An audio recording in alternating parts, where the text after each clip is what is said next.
Vamos lá. Som. Ei. Vamos dar continuidade à nossa série Igreja Sem Paredes. Vamos finalizar hoje a terceira temporada, né? Que fala dos órfãos, das viúvas e dos estrangeiros.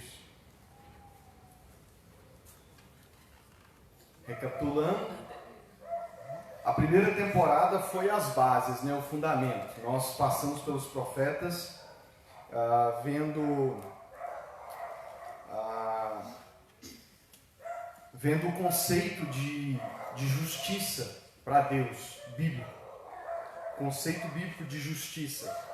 E, podemos dizer, justiça social.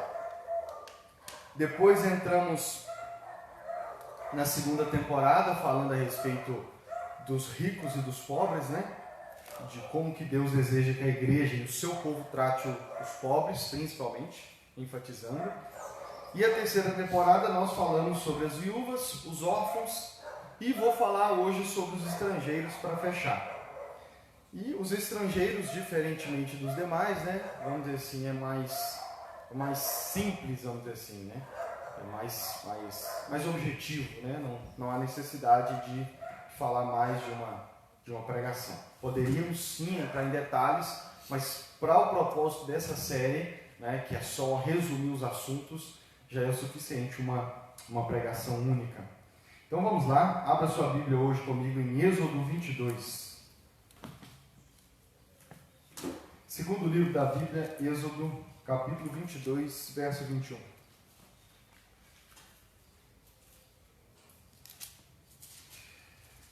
Enquanto você abre, é sempre bom lembrar que naquela pregação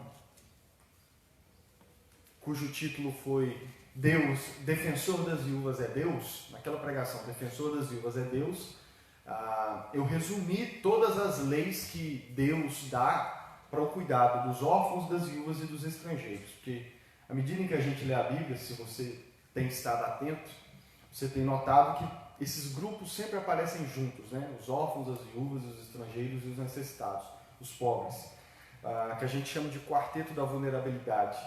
Então, lá naquela pregação, Deus, Defensor das Viúvas é Deus, é só ouvir novamente para você ver, principalmente o trecho onde eu falo sobre as leis que Deus estabeleceu para o seu povo no Antigo Testamento, para o cuidado, né, as festas, a lei do dízimo e todas as outras que Deus estabeleceu com o propósito de cuidar dos órfãos, das viúvas e também dos estrangeiros. Por isso que eu não vou entrar nesse detalhe, que basta ouvir novamente, né, para que pegue esse detalhe. Êxodo 22, verso 21 diz assim: não maltratem nem oprimam o estrangeiro, pois vocês foram estrangeiros no Egito. Capítulo 23, verso 9, na mesma página, quase que na mesma reta aí à direita. Não oprima o estrangeiro, vocês sabem o que é ser estrangeiro, pois foram estrangeiros no Egito. Vamos orar.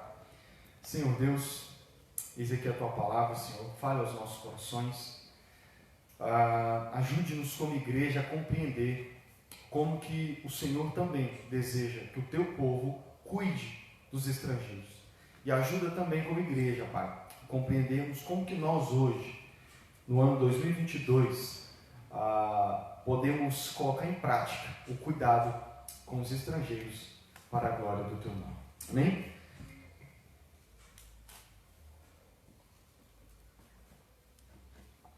Vou ler novamente. 22, 21.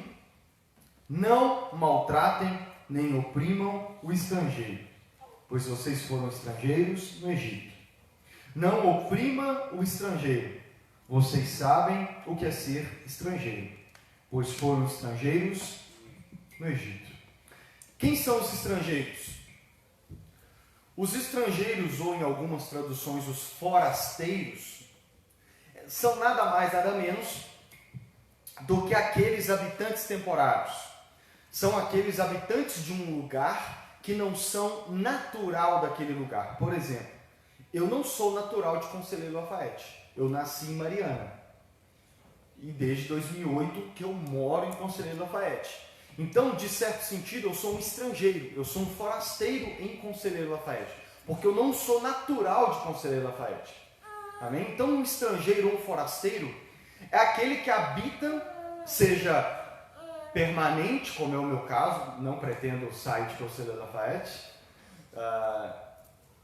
aqueles que habitam, moram no local, mas não são naturais dali, ou que habitam temporariamente. Quantas pessoas vêm de outros estados trabalhar em empresas temporárias, né?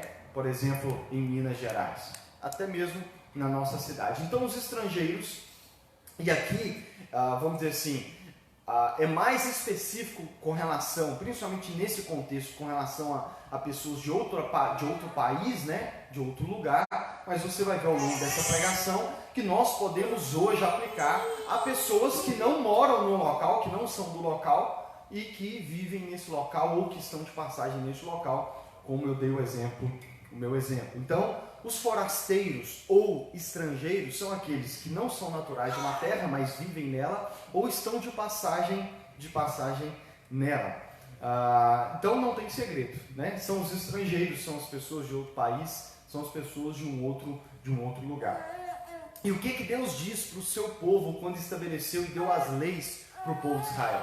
Lembrando o contexto, Deus tinha libertado o seu povo do Egito através de Moisés. O povo de Deus havia ficado 400 anos escravos, cativos na terra do Egito.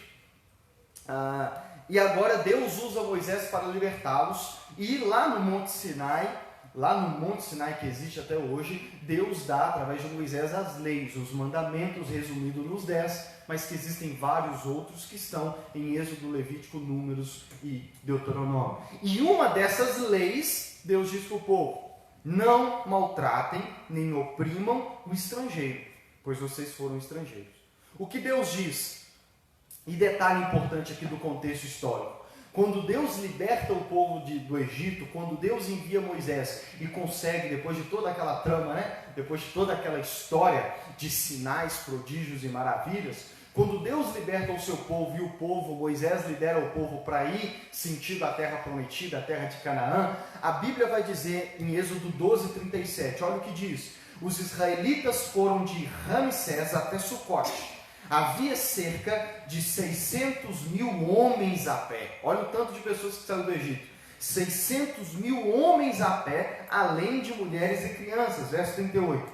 Grande multidão de estrangeiros de todo tipo seguiu com eles, além de grandes rebanhos, tanto de bois como de ovelhas e cabras. Quando Deus libertou o povo do Egito, por vários motivos, temos certeza disso, por vários motivos, pessoas do Egito e de outras localidades, estrangeiros de todos os lugares, foram com o povo de Deus, acompanharam o povo de Deus, sejam os egípcios, sejam povos de outras nações que ali também estavam, saíram com o povo de Israel.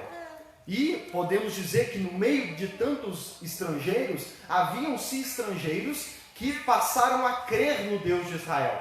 Acreditamos, temos certeza, que principalmente depois dos sinais e maravilhas que o Deus de Israel demonstrou, né, para libertar o seu povo. Então, podemos ter certeza disso, de que muitos se converteram ao Deus de Israel e por isso acompanharam o povo de Israel. Por isso, e esse é um dos motivos pelo qual Deus diz aqui: não maltratem nem oprimam os estrangeiros. Ou no capítulo 23, e aqui no capítulo 23 o contexto é jurídico, né? Não usem as leis para oprimir os estrangeiros. Isso é importante dentro dessa série, onde temos falado sobre justiça social. Deus diz: não maltratem e não oprimam os estrangeiros. O primeiro dos motivos é porque no meio deles haviam muitos estrangeiros. Então Deus está dizendo: quando vocês chegarem na terra prometida, não maltratem, não oprimam, seja de forma social, né? Seja tratando ali no convívio social, porque eles estão indo com vocês para a terra prometida, seja de forma jurídica, seja através das leis. Não tratem diferente ou não oprimam os estrangeiros. Por quê? Deus diz: porque vocês foram estrangeiros.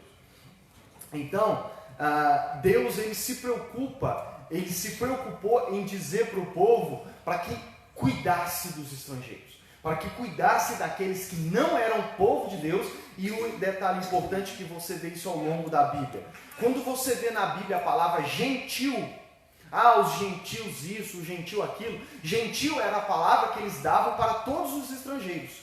Todo aquele que não era judeu, que não era de Israel, eles chamavam de judeu. Ao invés de ele falar assim, esse é um exemplo, né? Esse aí, por exemplo, ao invés da gente chamar, a gente poderia chamar qualquer um que não é brasileiro de gentil, para você ter uma ideia. Ao invés de a gente falar, esse é espanhol, esse é africano, esse é francês, a gente simplesmente diria, esse é gentil.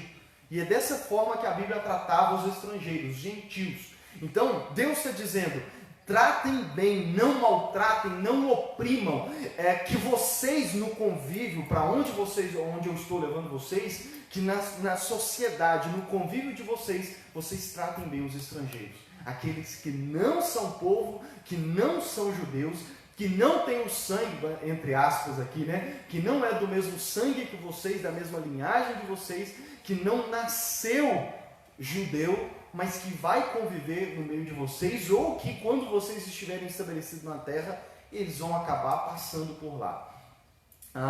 E por que Deus diz isso, irmãos? Porque o detalhe, em primeiro lugar, hoje em dia é fácil começar a vida em um novo lugar? Às vezes é difícil a gente começar uma nova vida em um novo bairro, né? Dependendo da cidade, né? Se for uma metrópole, se for uma cidade grande.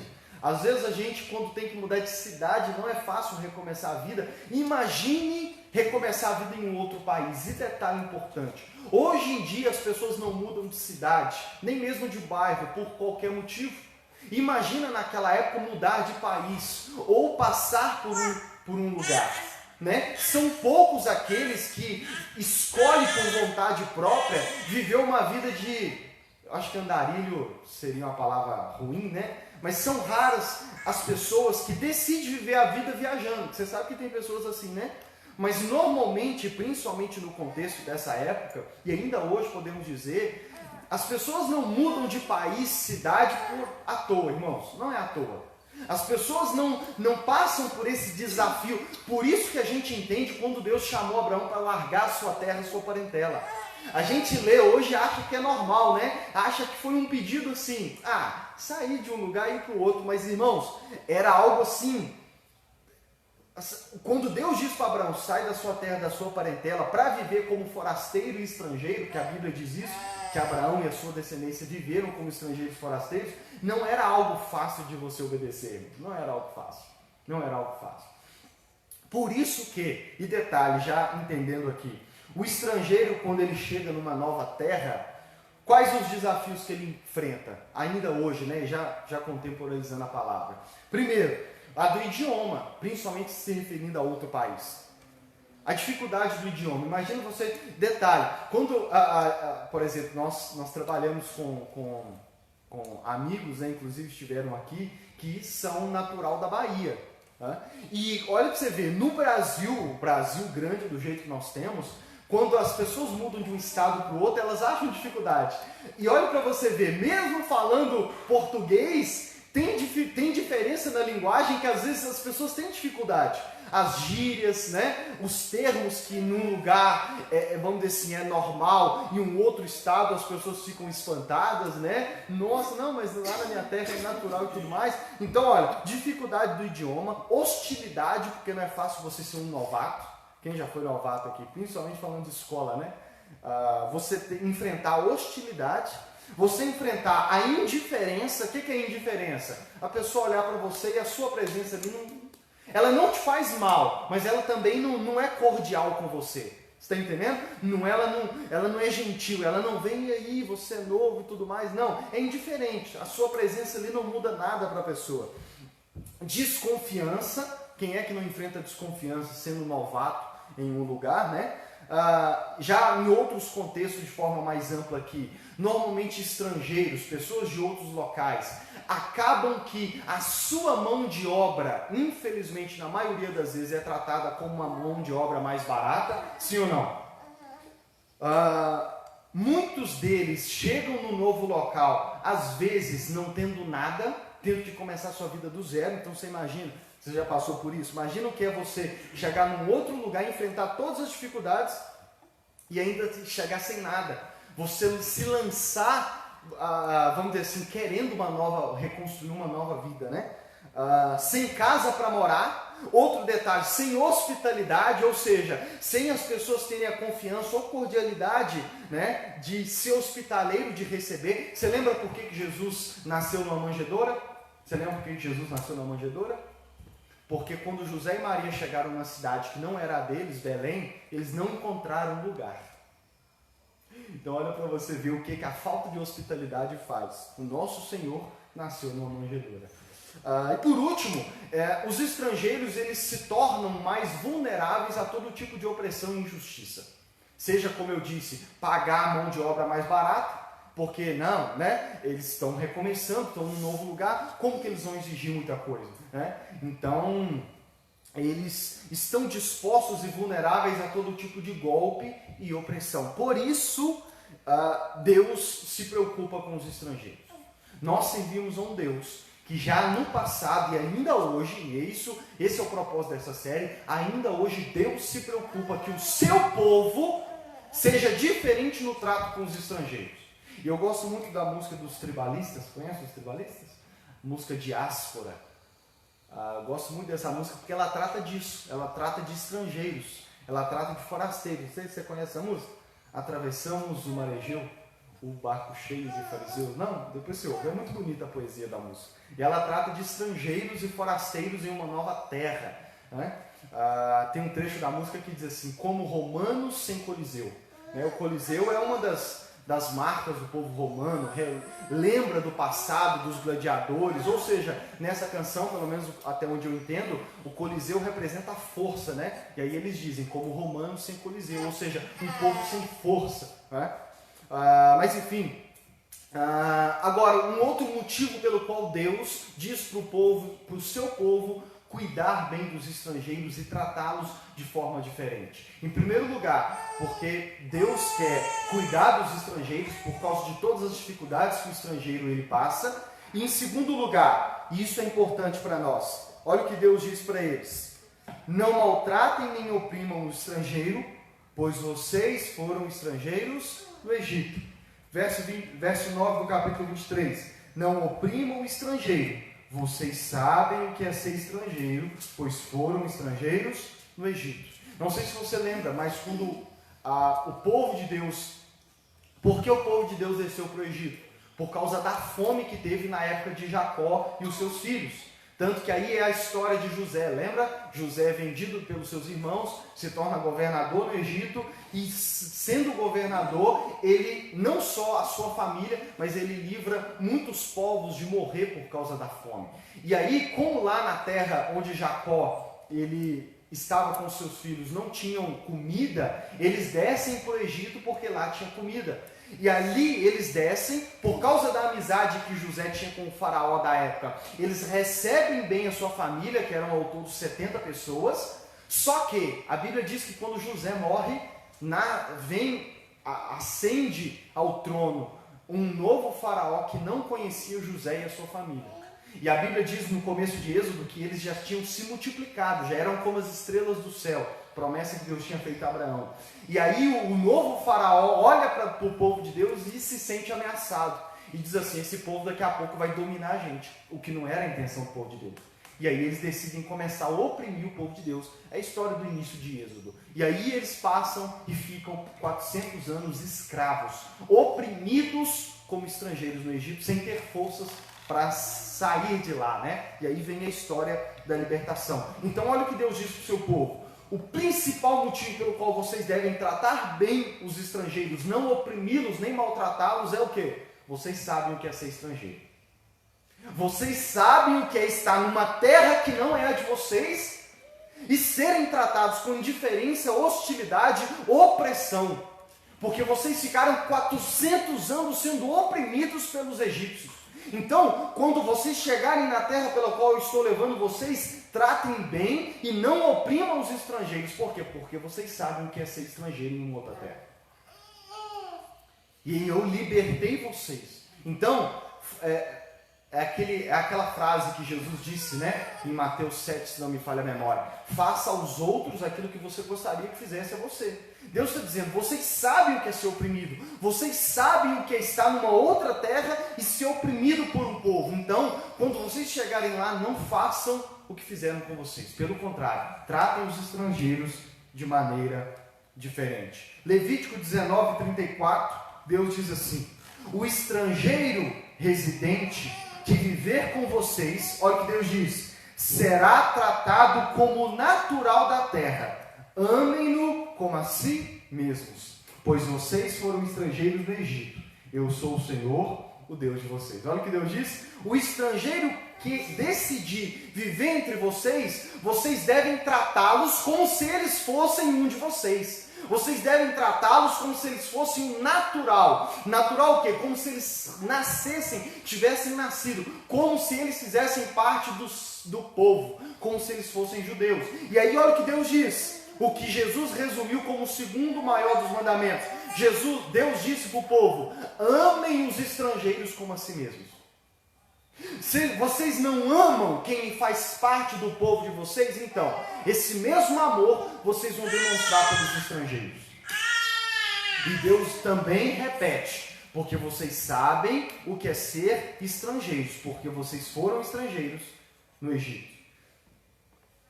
Deuteronômio 10:19, Deus diz assim: amem os estrangeiros, pois vocês foram estrangeiros no Egito.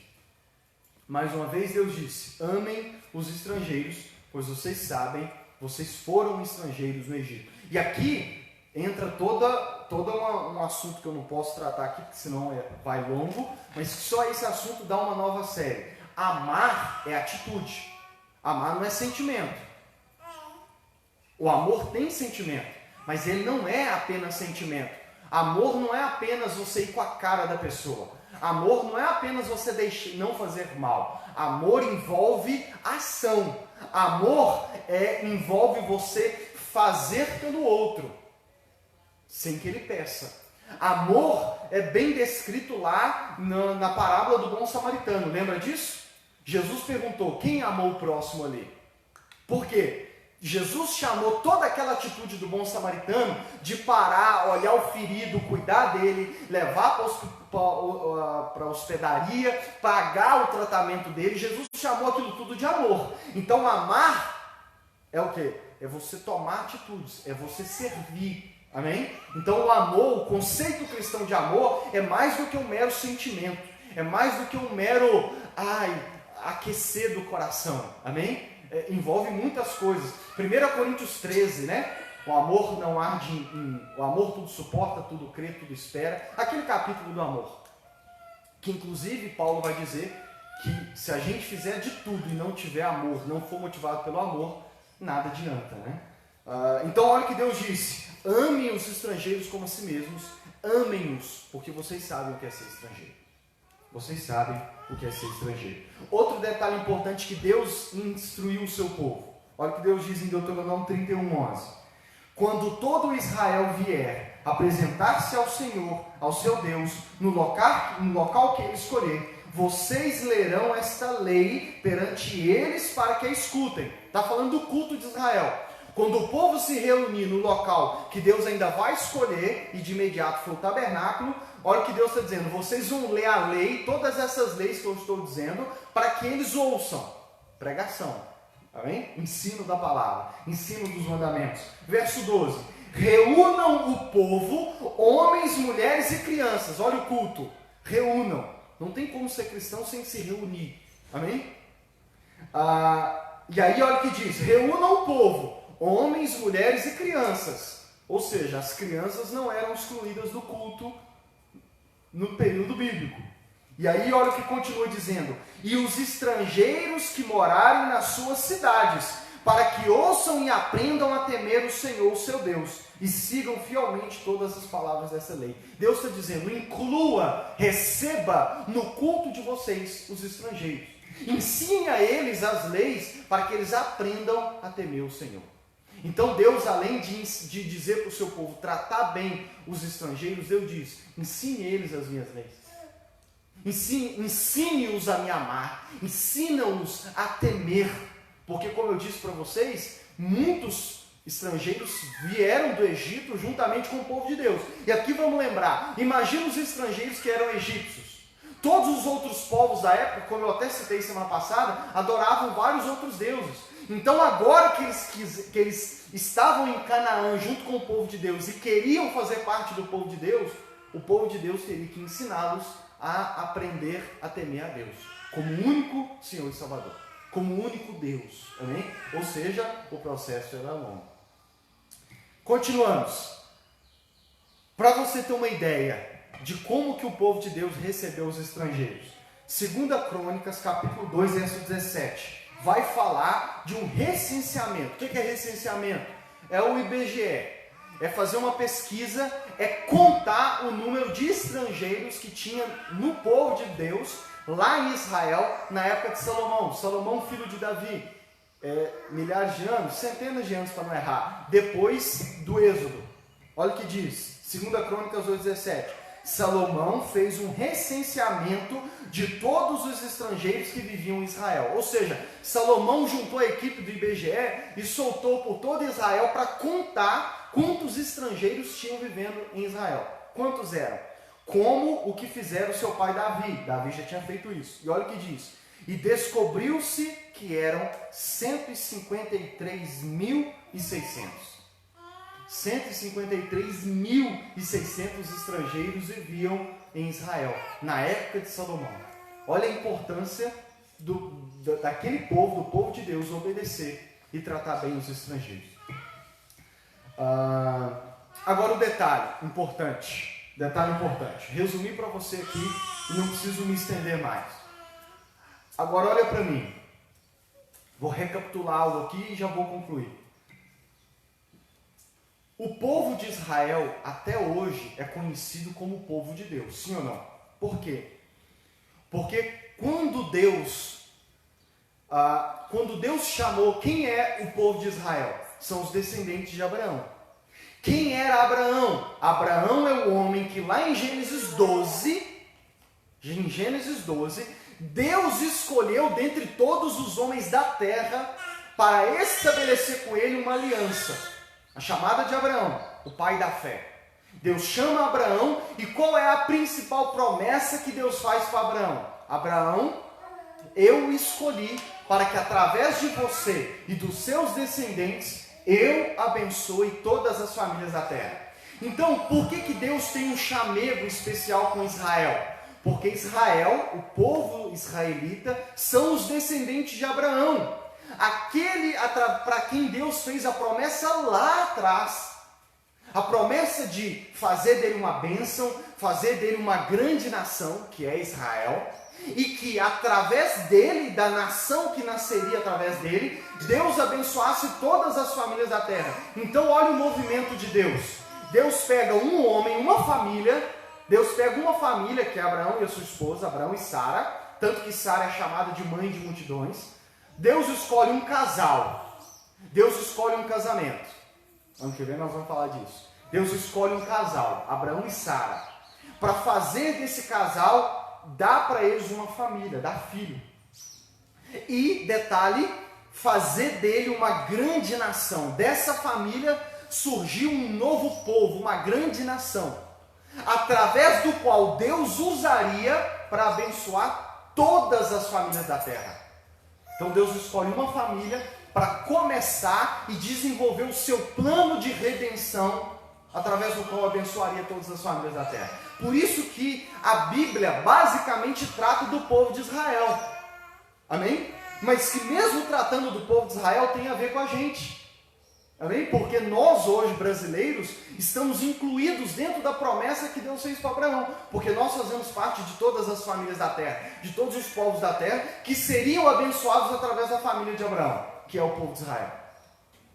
Amém? Mas ao longo da história, Deus tratou o povo de Israel diferente dos outros povos. Por esse motivo que eu estou resumindo para você aqui. Amém? Agora, nós estamos falando dos estrangeiros. Lucas, não entendi. Para onde você está indo aí para falar dos estrangeiros? Algo simples. Imagina se você fosse um estrangeiro lá em Israel. Imagina você, estrangeiro, de outra nação, e que tivesse num culto da nação de Israel, tivesse num culto lá em Israel, e chegasse o dia de ler esse texto aqui, onde Deus diz para o povo: não maltratem nem oprimam os estrangeiros, amem-os como a si mesmo, tratem eles como se eles fossem do povo de vocês. Imagina a gente estrangeiro lá no meio, imagina como que a gente não ia se sentir bem? Nossa, né? Esse Deus é um Deus maravilhoso, porque olha o que ele está dizendo para o povo. Ele está dizendo para o povo cuidar bem da gente, para o povo amar a gente, tratar a gente como se fosse um deles. Mas deixa eu dizer para você, isso já seria uma excelente notícia. Mas Deus em toda a Bíblia, e eu vou ler o profeta Isaías, a principal promessa que Deus deu para os estrangeiros não eram essas aqui.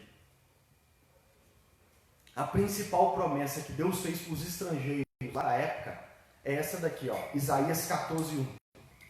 Olha o que Deus diz: o Senhor terá compaixão de Jacó. E aqui está falando de Israel, a nação de Israel.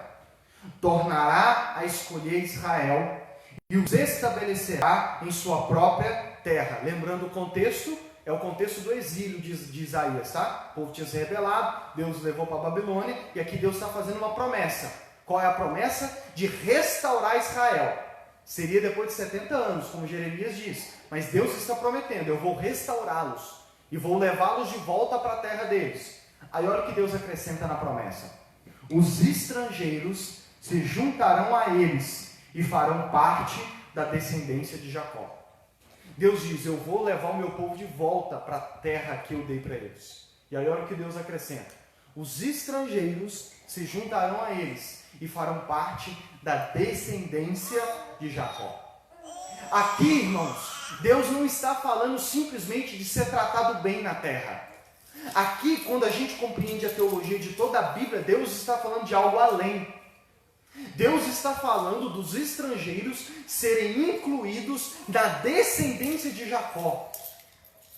Deus está falando que Ele passaria a tratar os estrangeiros como se de fato fossem parte do seu povo. Isaías 56, versos 6 a 8, Deus diz assim também: e os estrangeiros que se unirem ao Senhor para servi-lo, para amarem o nome do Senhor e para prestarem culto, todos os que guardam o sábado sem profaná-lo e que se apegarem à minha aliança, esses eu trarei ao meu santo monte e lhes darei alegria em minha casa de oração. Seus holocaustos e seus sacrifícios serão aceitos em meu altar, pois a minha casa será chamada casa de oração para todos os povos. Palavra do soberano Senhor, daquele que reúne os exilados de Israel. Reunirei ainda outros àqueles que já foram reunidos. Para você entender que promessa é essa.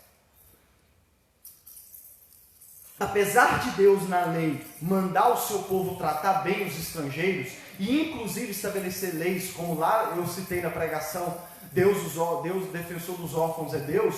Apesar de todas essas leis que Deus deu, ainda assim, quando a gente estuda a lei, havia diferenças nos estrangeiros, com relação a culto, por exemplo. Os estrangeiros não poderiam entrar ou fazer coisas que só o povo de Israel poderia. Amém? Então, mesmo Deus mandando o seu povo tratá-los bem, tinha algumas diferenças. E ainda assim, tinha coisas que os estrangeiros não poderiam fazer, principalmente relacionado a sacrificar a Deus, a prestar cultos a Deus. Por isso que aqui em Isaías, quando Deus diz, e Deus promete, que quando Deus restaurasse Israel, Deus iria incluir os estrangeiros, Deus está dizendo o seguinte: eu vou quebrar todas as barreiras, todas as diferenças que os estrangeiros têm com o meu povo, aquilo que eu trato diferente com o meu povo e trato com os estrangeiros, eu vou acabar com isso. E eu vou passar a tratá-los da mesma forma. Eles poderão cultuar a mim da mesma forma. Da mesma forma. Inclusive, a minha casa será chamada casa de oração para todos os povos. E essa é uma promessa, irmãos, de salvação. Essa é uma promessa de salvação. E eu já vou concluir. Essa é uma promessa de salvação que quem cumpriu ela? Jesus Cristo. Quando Jesus esteve nessa terra, ele demonstrou o cumprimento de Deus para essa promessa que Deus fez para os estrangeiros. Para começar, lembra do dia em que Jesus derrubou as mesas lá no templo? Derrubou os cambistas lá? Qual que é o versículo que Jesus cita naquele dia? Jesus cita esse exato versículo de Isaías. A minha casa será chamada casa de oração. Porque quando a gente estuda o contexto, a gente vê que aquele comércio que eles estavam fazendo lá, muito provavelmente era um comércio que, além de, vamos dizer assim, de ser um comércio feito na casa de Deus, muito provavelmente era algo que oprimia os estrangeiros. O Anderson Silva pregando, ele disse, que ouviu um teólogo dizer, que muito provavelmente aquele comércio era principalmente visando os estrangeiros.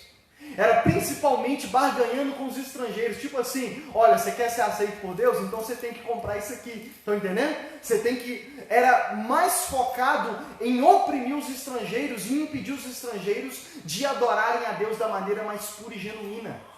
Por isso que Jesus derruba e cita esse texto. A minha casa será chamada casa de oração para todos os povos. O que Jesus está estabelecendo ali? Olha, vocês não lembram as promessas que Deus fez? Deus fez uma promessa de receber os estrangeiros. E o que vocês estão fazendo aqui é excluí-los do culto. Em João 10, lembra que em Isaías Deus diz que iria reunir aqueles que já fossem reunidos? Em João 10, agora você vai entender uma frase de Jesus. Em João 10, Jesus diz assim, no texto que ele fala que é o bom pastor e que as suas ovelhas ouvem a sua voz e o seguem, no verso 16, Jesus diz assim, tenho outras ovelhas que não são desse aprisco, é necessário que eu as conduza também, elas ouvirão a minha voz e haverá um só rebanho e um só pastor. Do que Jesus está falando?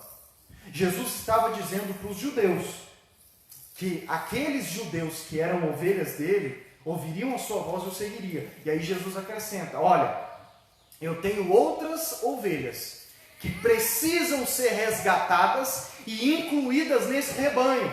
E não vai haver dois rebanhos, vai haver um único rebanho e um único pastor. Qual é essa promessa que Jesus está falando?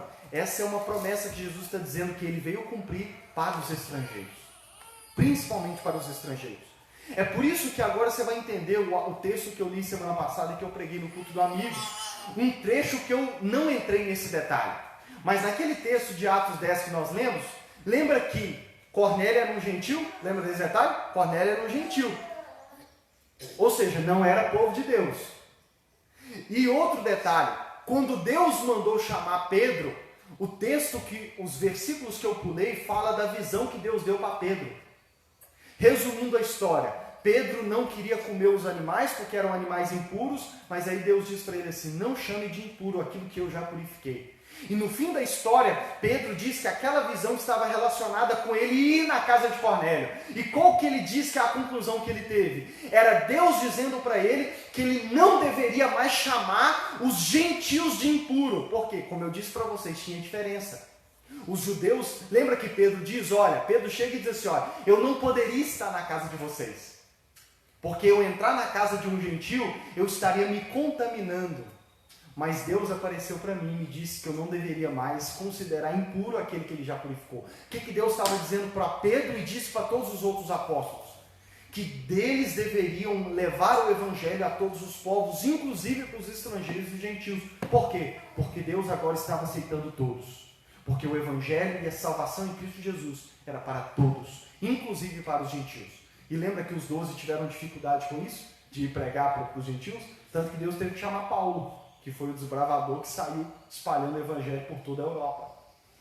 Percebe como que a promessa que Deus fez para os gentios era de incluí-los na salvação de Israel. Mas qual foi o principal meio através do qual Jesus cumpriu essa promessa? Por que Jesus poderia estender a salvação para os gentios? João capítulo 1, verso 14 diz assim, aquele que é a palavra tornou-se carne e viveu entre nós. Vimos a sua glória, glória como do unigênito vindo do Pai, cheio de graça e de verdade. Aquele que é a palavra estava no mundo. Verso 10. E o mundo foi feito por intermédio dele, mas o mundo não o reconheceu. Verso 11 de João 1. Veio para os que eram seus, mas os seus não o receberam. Irmãos, como que Jesus conquistou a minha e a sua salvação? Por que nós hoje brasileiros podemos ser salvos? Podemos ter certeza da nossa salvação em Cristo Jesus, apesar de não sermos judeus? Por que nós estamos aqui celebrando a salvação? Estamos nos reunidos porque fomos salvos por Cristo Jesus. Por quê? Porque há 2000 anos atrás, Deus Filho, aquele que é a palavra, ele deixou a sua glória no céu. Ele deixou o seu lugar natural, que é a eternidade.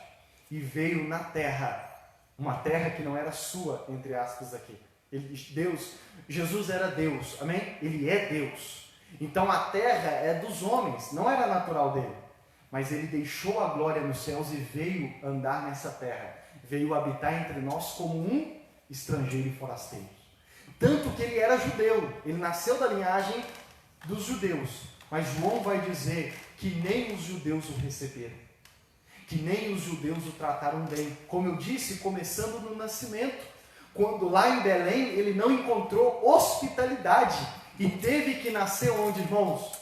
Numa manjedoura. Depois ele andou pregando por todas as partes e em várias cidades ele foi rejeitado. Marcos 2, Marcos 5, aquela história do endemoniado de Gadara, do Gadareno, quando Jesus libertou aquele homem, a Bíblia diz que os demônios entrou nos porcos e os porcos se suicidaram, se precipitaram no abismo. E o que os homens fizeram? Expulsaram Jesus. O autor de Hebreus vai dizer que Jesus também sofreu fora da cidade. Quando Jesus foi crucificado, já não bastasse ser rejeitado e crucificado, a Bíblia diz que Jesus ainda foi crucificado fora da cidade de Jerusalém. E só era tratado dessa forma aqueles que não eram judeus. O nosso Senhor já começou sendo um estrangeiro porque ele é Deus. Então ele não era natural, mas ele se fez carne e habitou entre nós. Começou do seu nascimento, quando não achou hospitalidade. Andou errante, um dia Jesus disse que não tinha lugar para reclinar a cabeça. Ou seja, ele estava falando, eu não tenho morada fixa. Ele andou como um forasteiro, como um errante por toda Israel. E foi crucificado, entregue, e crucificado fora da cidade. Ou seja, o nosso Senhor e Salvador foi tratado como um estrangeiro e forasteiro da pior forma possível. Mas a boa notícia do Evangelho é que por causa disso, por causa de tudo que ele padeceu e sofreu, por ser tratado e por ter vivido como um estrangeiro, é que ele pode estender a salvação a mim e a você que era estrangeiro. Ele se fez estrangeiro para que eu e você que somos brasileiros pudéssemos ser incluídos no povo de Deus. Jesus foi tratado como estrangeiro. Jesus foi deixado como estrangeiro. Ele viveu como estrangeiro. Foi morto como estrangeiro, mesmo sendo judeu, para que ele pudesse estender a salvação a mim e a você que somos brasileiros, a mim e a você que somos gentios, a mim e a você que somos estrangeiros e que hoje podemos ser incluídos no povo de Deus.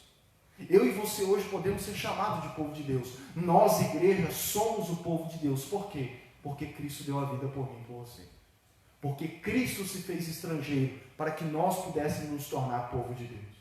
E é por isso que ele estende a salvação. E é por isso que após ressuscitar, ele chama os 12 apóstolos e diz assim: vão por todo o mundo e pregue o Evangelho a todos os povos de todas as nações. Por quê? Porque eu dei a vida não apenas por judeus, mas por todos. Por isso que o versículo 12 de João, capítulo 1, vai dizer que os judeus o rejeitaram, mas todos, independente de nacionalidade, que o recebem, recebeu o direito de se tornar filho de Deus, povo de Deus. E é por isso que Paulo chama os cristãos dessa forma. Olha o que Paulo diz para os cristãos e eu finalizo aqui. Efésios capítulo 2, verso 11 em diante. Diz assim, olha o que Paulo diz para a igreja de Éfeso. Os efésios não eram judeus, amém? Os efésios eram gentios. Que Paulo foi para a cidade de Éfeso e pregou o evangelho para os gentios. E lá em Éfeso, gentios se converteram a Cristo Jesus.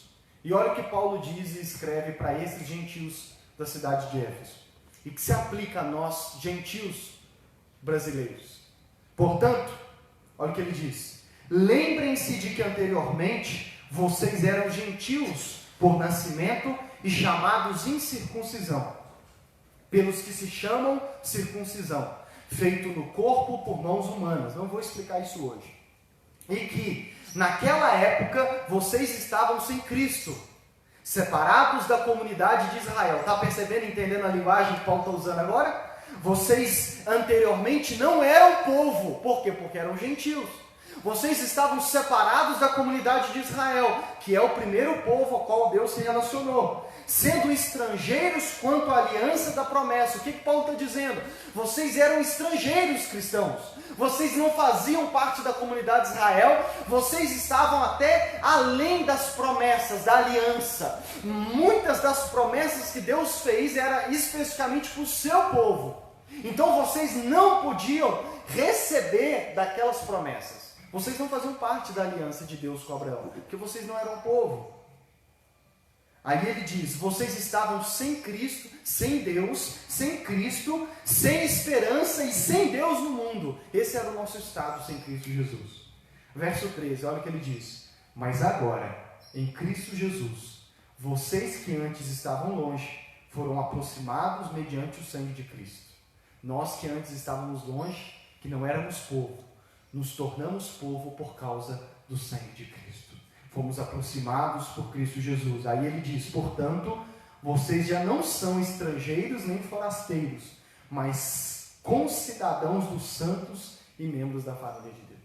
Portanto, vocês já não são, nesse ponto de vista, estrangeiros e forasteiros, mas vocês agora fazem parte do povo de Deus. Vocês são concidadãos dos santos, que são povo de Deus, e fazem parte da família de Deus. Verso 20. Edificados sobre o fundamento dos apóstolos e dos profetas, tendo Jesus Cristo como pedra angular, no qual todo edifício é ajustado e cresce para tornar-se um santuário santo no Senhor. Nele, Cristo Jesus, vocês também estão sendo juntamente edificados para se tornarem morada de Deus por seu Espírito. A boa notícia para os estrangeiros, para nós, é que por causa de Cristo Jesus, nós hoje podemos nos tornar povo de Deus. Nós somos, como igreja, povo de Deus. Por quê? Porque em Cristo Jesus nós somos reconciliados. Porque em Cristo Jesus, por causa do que Cristo fez, tornando-se um estrangeiro, Ele estendeu a mim e a você a salvação. E hoje nós podemos, junto com os judeus, sermos um só povo, um só rebanho, tendo um só pastor, que é Cristo Jesus. O fundamento e detalhe. Lucas, por que você está lembrando do Evangelho? Porque tudo tem fundamento no Evangelho. O fundamento de toda a prática cristã, de toda a vida cristã, está no Evangelho.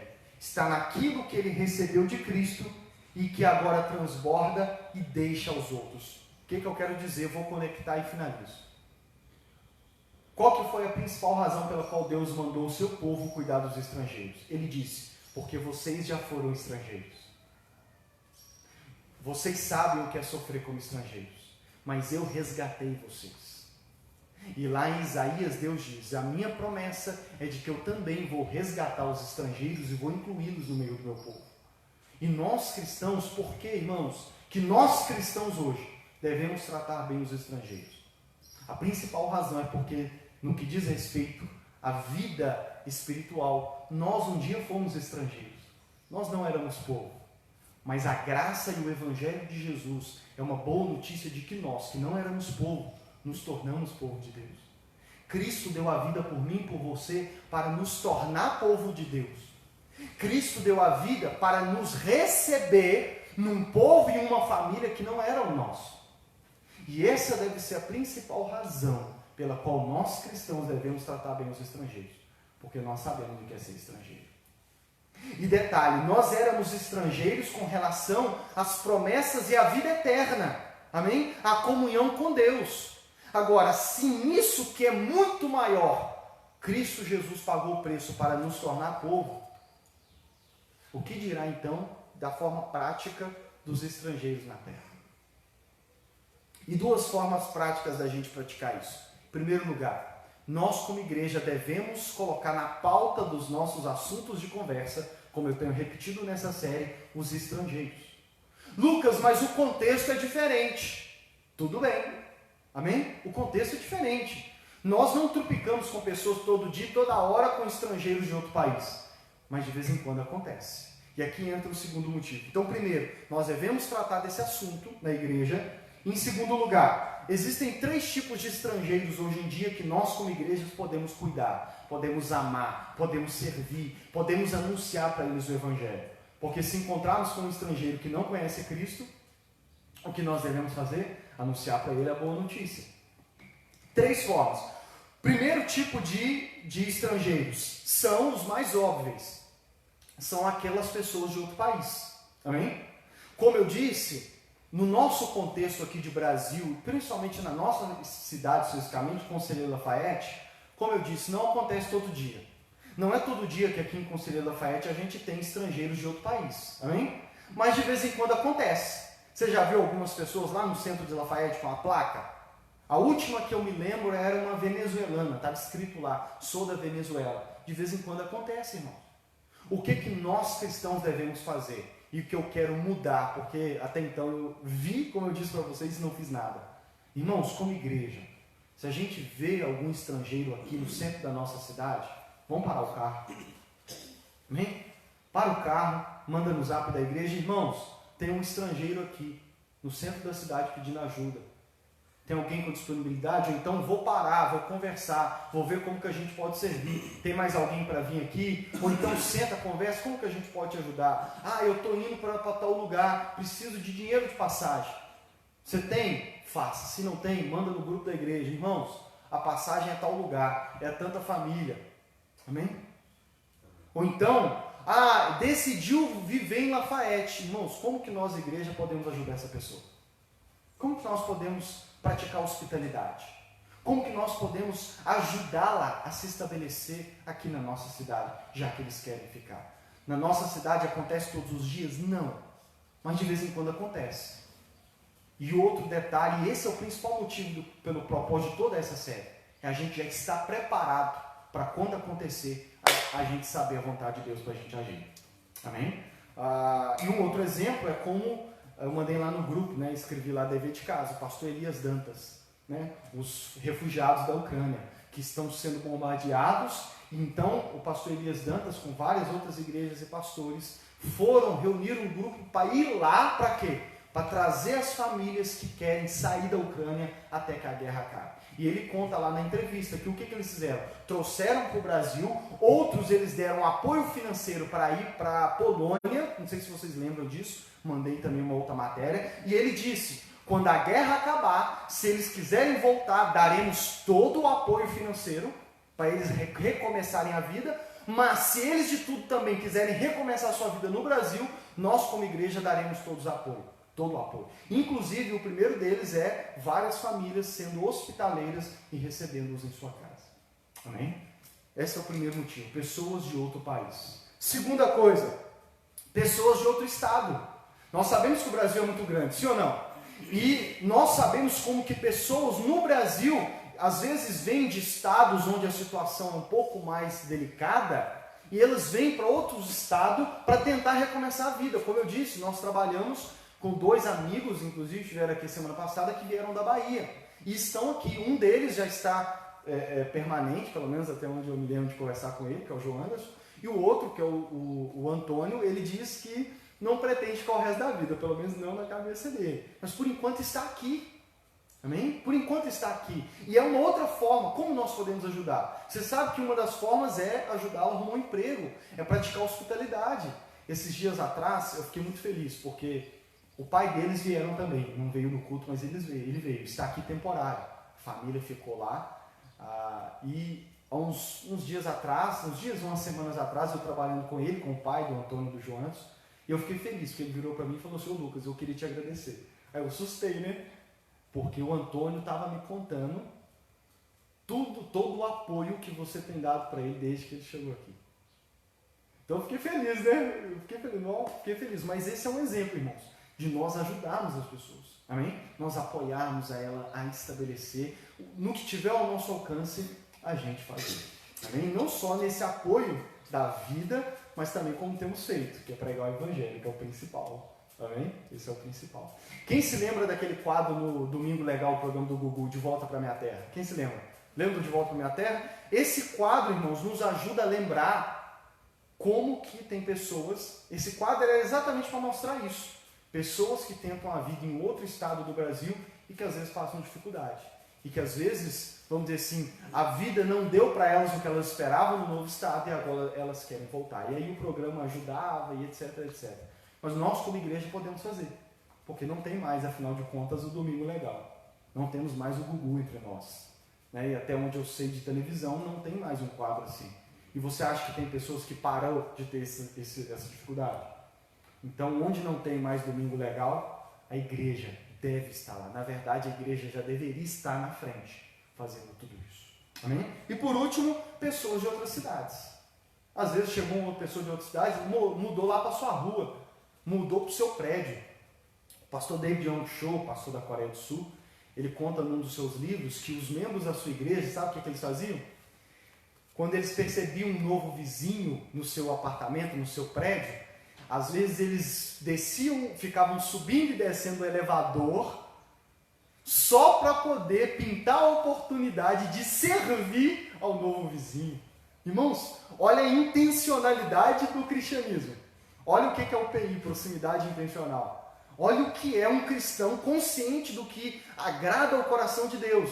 Ele está disposto a ficar subindo e descendo o elevador para quê? Para que Deus coloque uma oportunidade. Para que ele sirva um novo vizinho, ou aquele vizinho que já está morando lá há muito tempo. Enfim, se aplica em outras questões. Mas, irmãos, vamos ser cristãos intencionais. Vamos servir. Amém? Vamos servir aos estrangeiros. Vamos orar?